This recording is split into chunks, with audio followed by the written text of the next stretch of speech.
우리가 쭉 지금 로마서를 살피고 있습니다. 먼저 늘 염두에 두어야 할 것은 이 로마서의 수신자가 누구냐 하는 것입니다. 1장 7절에 있는 대로 로마 교회의 성도들, 이 사람들이 수신자이면 틀림없습니다. 그러나 그게 그렇게 간단한 문제가 아니에요. 왜냐하면 1장 18절에 불의로 진리를 막는 사람들이 수신자로 등장하기 때문입니다. 2장 1절에 가서는 남을 판단하는 사람들이 수신자로 등장하기 때문입니다. 그러다가 2장 17절에 가서 보면 당시 로마 교회의 중심축을 이루었던 소위 유대 출신들의 유대인들, 이 사람들이 수신자임을 우리가 알 수 있기 때문입니다. 그러니까 바울 사도는 로마 교회에 소속된 성도들 가운데서 세 부류를 꼭 짚습니다. 불의로 진리를 막는 사람들, 남을 특별히 판단하기 좋아하는 사람들, 신앙생활 오래 했다고, 혈통이 그럴듯하다고 으스대며 신앙생활하는 이 유대인들, 이 사람들을 대상으로 이 로마서를 썼다는 것을 우리가 알 수 있습니다. 바울은 그래서 불의로 진리를 막는 사람들을 향하여 경고합니다. 너희들에게 하나님의 진노가 나타난다. 그 진노는 1장 24절과 26절과 28절에 있는 대로 바로 내버려 두시는 진노이다. 여러분, 하나님이 우리를 향하여 진노하시는 가장 무서운, 가장 큰 진노가 무엇인지 아십니까? 그것은 그냥 내버려 두시는 것입니다. 그가 하나님의 뜻을 따르지 아니하고 하나님의 말씀 밖에 행동함에도 불구하고 그냥 내버려 두시는 것입니다. 그냥 잘 되게 하시는 거예요. 그냥 생각대로 잘 풀려나가도록 하시는 것입니다. 그러므로 하나님의 자녀들이 하나님의 뜻대로 살지 아니함에도 불구하고 모든 일들이 형통하고 잘 풀려나갑니다. 자녀들이 잘 됩니다. 물질적으로도 넉넉합니다. 그때 그 사람은 그 자리에 서셔야 합니다. 혹시 내가 하나님의 이 내버려 두심의 진노 가운데 있는 것은 아닌가? 심각하게 자기 자신을 돌아볼 필요가 있습니다. 바울 사도는 이어서 남을 판단하기 좋아하는 사람들, 이 사람들에게 나타나는 하나님의 진노를 우리에게 소개하고 있습니다. 그 진노는 무엇이었습니까? 바로 자기가 입을 벌려 다른 사람들을 평가하고 판단하고 비판하는 바로 그 판단, 그것으로 자기가 장차 판단받을 것이라는 것입니다. 로마서 2장 5절에 보시면 하나님의 의로우신 심판이 나타나는 그날에 임할 진노를 내게 쌓는도다. 그러니까 판단하는 사람은 지금 판단하는 그 하나하나를 쌓아가는 겁니다. 하나님이 판단하실 그 판단을 지금 쌓아가고 있는 형국이라는 것입니다. 그래서 주님은 우리에게 이렇게 경고하셨습니다. 비판을 받지 아니하려거든 남을 비판하지 말라. 남을 비판하는 그 비판으로 내가 비판을 받게 될 것이다. 남을 헤아리는 그 헤아림으로 내게 헤아림이 나타날 것이라고 말씀하시는 것입니다. 세 번째 수신자인 유대인들을 향한 경고도 놓치지 않습니다. 그들에게 나타날 진노는 무엇입니까?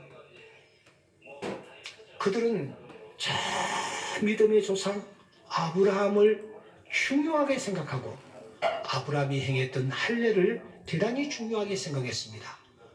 그런데 그들이 그렇게 생명처럼 소중하게 생각하는 할례를 무용지물로 만들어 버리시겠다고 하나님께서 말씀하십니다. 그러니까 바울은 지금 로마 교회 성도들 가운데서도 이 세 부류를 꼭 집어서 지금 그들에게 교훈할 것이 있고 그들에게 경고할 것이 있기 때문에 이 로마서를 썼다라는 것을 우리가 확인합니다. 그렇다면 여러분, 오늘 이 말씀은 그 당시 로마 교회를 형성하고 있었던 이 불의로 진리를 막는 사람들, 그리고 남을 탄압하기 좋아하는 사람들, 그리고 더 나아가 혈통이 유대인인 이 사람들만을 위한 그런 편지일까요? 우리가 로마서 3장 9절 말씀에 이르면 우리는 저기 충격을 받습니다. 왜냐하면 이 3장 9절 말씀에 이 세 부류 외에 또 하나의 수신자가 등장하고 있기 때문입니다. 여러분, 그 수신자가 도대체 누구입니까? 우리 다 같이 3장 9절 말씀 한번 읽어보겠습니다. 집에 계시는 분들도 같이 읽도록 하겠습니다. 그러면 어떠하냐? 우리는 나으냐? 결코 아니라 유대인이나 헬라인이나 다 죄 아래 있다고 우리가 이미 선언하였느니라.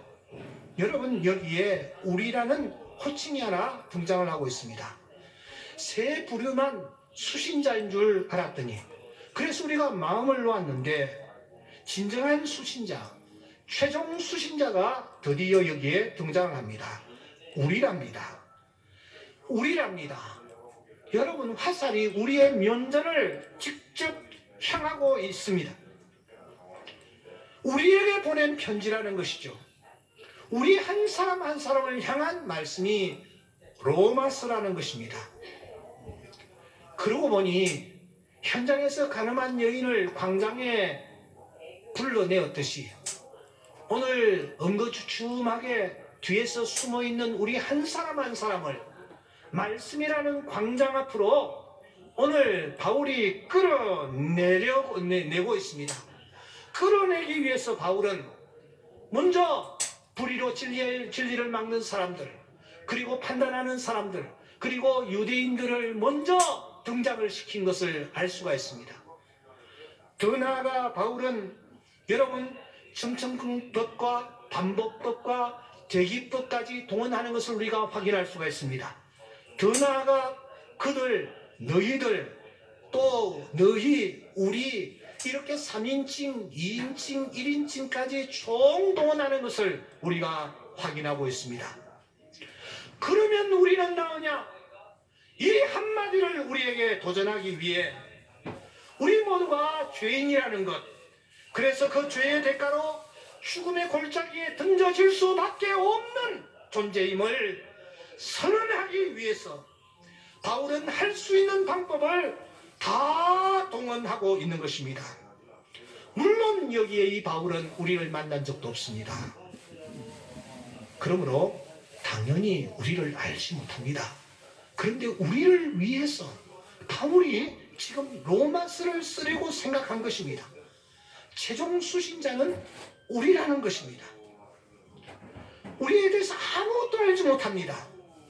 하지만 사무엘 선지자가 사울이 홀로 행한 일들을 훤히 알고 있었듯이, 나단 선지자가 다윗이 은밀히 행한 일들을 정확히 꿰뚫고 있었듯이 바울은 죄의 특성을 간파하고 있었습니다. 더 나아가 죄가 종국에는 우리를 어디로 이끌어가며 그 죄의 최종 결과는 어떠한 것인지를 그가 정확히 알고 있었던 것입니다. 그래서 그는 이 죄와 맞서 보기도 했습니다. 하지만 그 결과는 어떠했습니까? 여러분, 그는 이렇게 고백합니다. 내 지체 속에서 한 다른 법이 내 마음의 법과 싸워 내 지체 속에 있는 죄의 법으로 나를 사로잡는 것을 보는도다. 이 사로잡는다라는 말은 노예에게 적용되는 단어입니다. 사로잡는다라는 말은 죄수에게 적용되는 말입니다. 여러분, 노예가 쇠사슬에 끌려서 어디론가 힘없이 끌려가는 모습을 본 적이 계십니까? 죄수가 재판장에 섰다가 다시 되돌아갈 때에 그 모습을 여러분 보신 적이 있습니까? 그가 전직 대통령이라 할지라도, 그가 최고의 재벌이라 할지라도, 수갑에 그 쇠사슬에 묶여서 힘없이 끌려가는 모습을 본 적이 있습니까? 바울 사도는 지금 끌어간다, 끌려간다, 이런 표현을 쓰는 것입니다. 내가 죄와 한번 싸워보았다, 대결해보았다. 그런데 삿발을 잡고 일어서기도 전에 나는 쓰러지고 말았다, 그 얘기입니다. 막강한 힘과 권세를 가진 이 죄가 자기가 원하는 방향으로 바울을 끌고 갔던 것입니다. 이것이 오늘 바울의 현주소일 뿐만 아니라 오늘 우리 모두의 현주소라는 것입니다. 죄라는 것은 여러분 결코 추상명사가 아닙니다. 그래서 바울은 단호하게 우리를 향하여 도전합니다. 그러면 우리는 나으냐? 그러면 우리는 나으냐?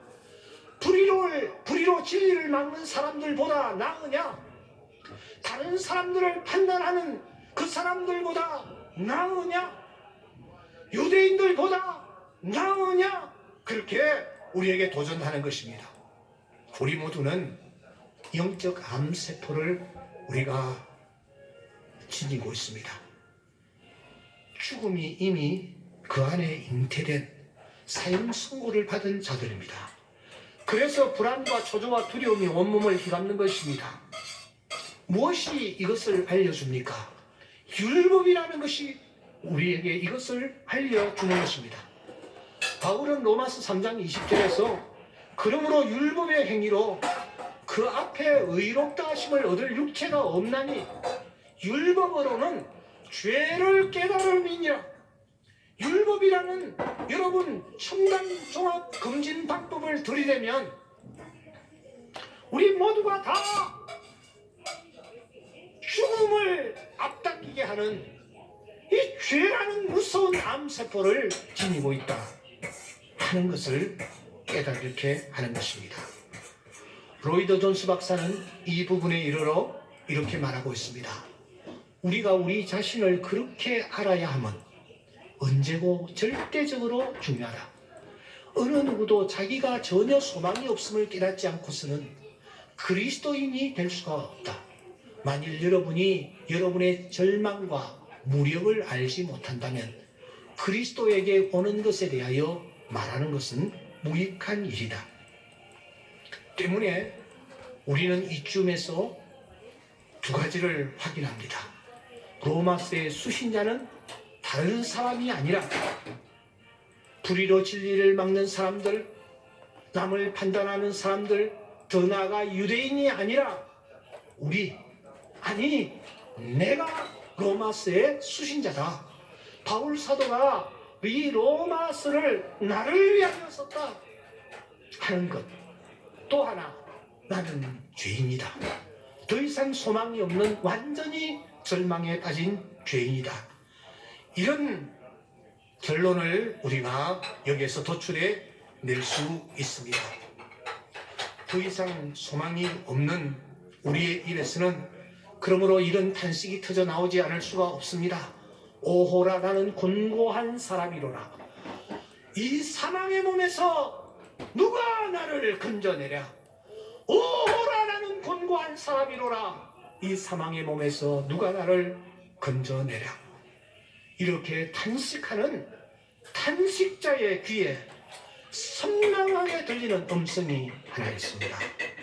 그 음성은 바로 그러나 이제는 이라는 이 두 단어입니다. 우리 3장 21절 다 같이 한번 읽어보겠습니다. 이제는 율법 외에 하나님의 한 의가 나타났으니 율법과 선지자들에게 증거를 받은 것이라. 우리말 성경에는 이제는이라고 시작합니다. 하지만 원문은 그렇게 밋밋하지 않습니다. 니니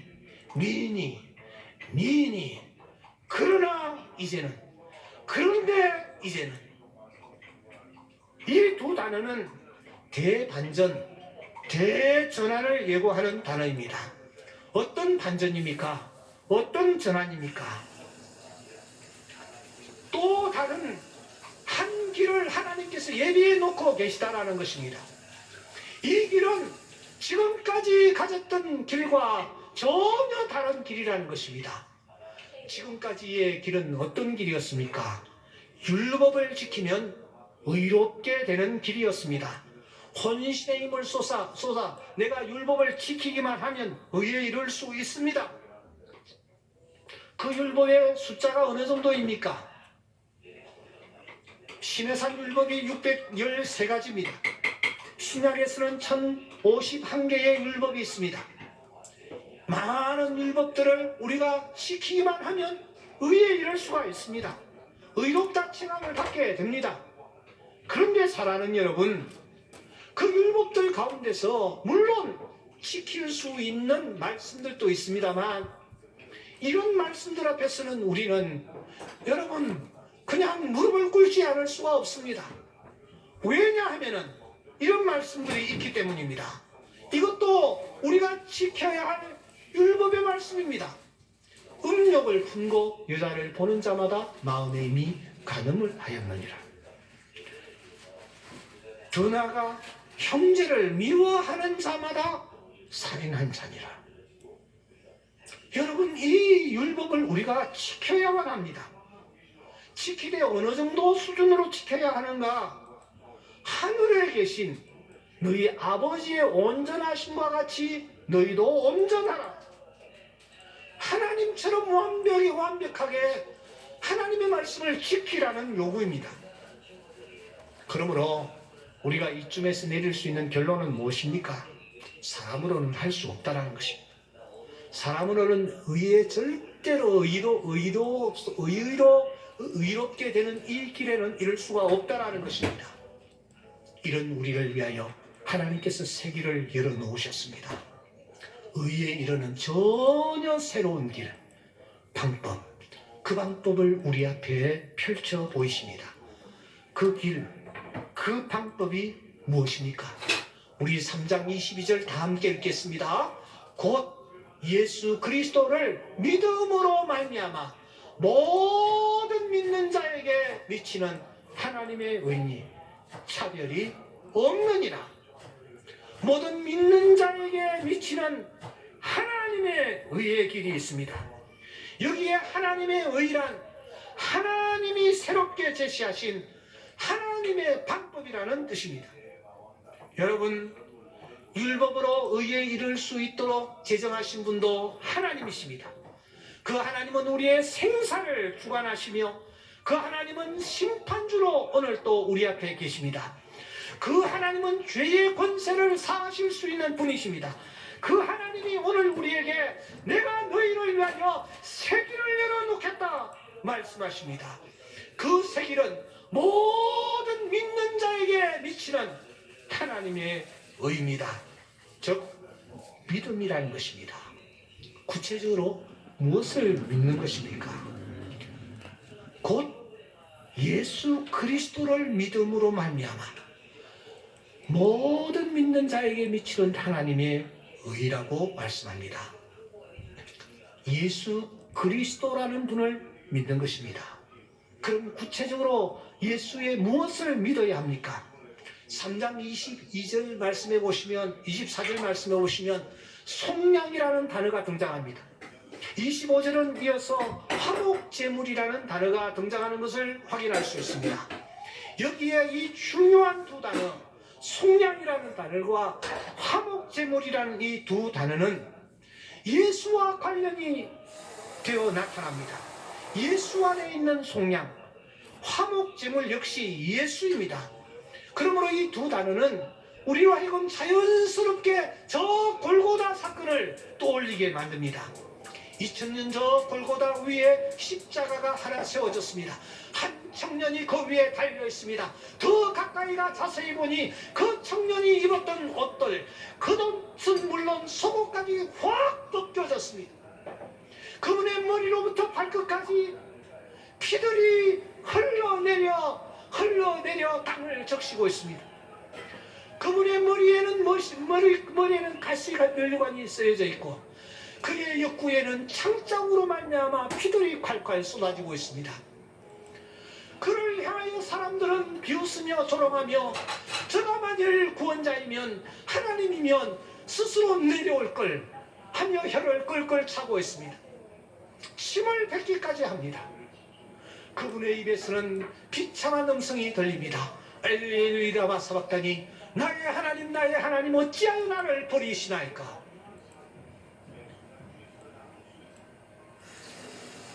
하지만 하나님의 하나님은 그 아들의 절규에 침묵하십니다. 그 침묵을 통하여 하나님이 가지신 두 속성, 공이라는 속성과 사랑이라는 이 두 속성을 만족시키고 계셨던 것입니다. 하나님의 관심은 천수백 가지의 율법을 지키느냐 지키지 않느냐에 당신의 시선이 이제 모아져 있지 않습니다. 당신의 관심사는 그것이 아닙니다. 오직 예수 그리스도, 독생자 예수 그리스도, 이 예수 그리스도에 대한 믿음을 우리가 우리 마음속에 가지고 있느냐, 가지고 있지 않느냐, 정말 골고다의 이 사건을 진정으로 받아들이느냐, 중심 어린 마음으로 인정하고 있느냐, 이것에 하나님의 시선이 집중되고 있습니다. 이 예수 그리스도를 구주로 믿는 자에게 하나님께서는 새로운 은혜를 베풀어 주셔서 의에 이룰 수 있도록 허락해 주시는 것입니다. 사랑하는 성도 여러분, 그러면 그 예수 그리스도를 믿는 자들에게 나타나는 은혜와 축복이 무엇입니까? 바울 사도는 5가지를 우리에게 언급하면서 본문을 마무리하고 있습니다. 그 첫째는 내 죄를 간과해 주시고, 3장 25절, 전에 지은 죄를 간과하심으로 자기 의로우심을 나타내려 하시니, 우리 죄가 여러분 덮여진다는 것입니다. 십자가에 쓰신 보혈로 덮어지는 것입니다. 우리가 죄가 없는 것이 아닙니다. 우리는 죄를 여전히 가지고 있습니다. 그럼에도 불구하고 하나님께서 그냥 덮어주시는 것입니다. 넘어가시는 것입니다. 이 은혜를 하나님께서 우리에게 허락해 주시는 줄 믿습니다. 두 번째, 의롭다 칭함을 받습니다. 사람이 의롭다 하심을 받게 되는 것은 율법의 행위에 있지 아니하고 믿음으로 되는 줄 우리가 아느니라. 믿음으로 하나님 앞에 나아갈 때 의롭다 칭함을 받습니다. 오늘 이 밤에 우리가 세상을 떠난다 할지라도 하나님은 우리를 의롭다고 받아주시며 우리에게 생명의 멸관을 씌워 주실 줄 믿습니다. 세 번째로는 관계가 회복됩니다. 하나님은 유대인의 하나님이시냐, 이방인의 하나님은 아니시냐, 진실로 이방인의 하나님도 되시느니라. 하나님이 내 아버지가 되시는 줄 믿습니다. 우리가 그 아버지하고 나아갈 때 하나님이 우리에게 아버지로 다가오게 될 것입니다. 왜냐하면 관계가 회복되기 때문입니다. 네 번째로는 우리는 드디어 능력자가 됩니다. 도리어 율법을 굳게 세우느니라. 우리는 지킬 수 없었던 하나님의 말씀을 하나씩 하나씩 지켜나가 율법을 굳게 세우는 자리까지 이르게 되어질 줄 믿습니다. 내 힘으로가 아니라 내 안에 역사하시는 그분의 힘으로 이제는 율법을 굳게 세우며 나가는 승리자가 되는 것입니다. 마지막으로 마음의 할례를 받게 됩니다. 할례는 마음의 할지니 영에 있고 율법의 조문에 있지 아니한 것이라. 우리 마음속에 할례를 받아 하나님의 거룩한 자녀로 세상을 향하여 나아가는 능력자가 되는 것입니다. 이 5가지의 은혜와 축복이 예수를 믿는 자들에게 나타납니다. 그래서 베드로 사도는 이 믿음을 금보다 귀한 믿음이라고 단언하는 것입니다. 사랑하는 성도 여러분, 오늘 이 영상 예배에 참여하신 모든 분들이요, 우리 모두가 이 믿음을 다시 한번 붙잡기를 주의 이름으로 축원합니다. 내가 지은 죄를 그래서 간과해 주시는 은혜를 맛보고 의롭다 하심의 은혜를 맛보며 하나님 아버지와 관계를 회복하며 남은 생의 죄를 이기는 능력자가 되며 마음의 할례를 받아 하나님의 자녀로 인칭을 받는 복된 주의 자녀들이 다 될 수 있기를 주의 이름으로 축원합니다.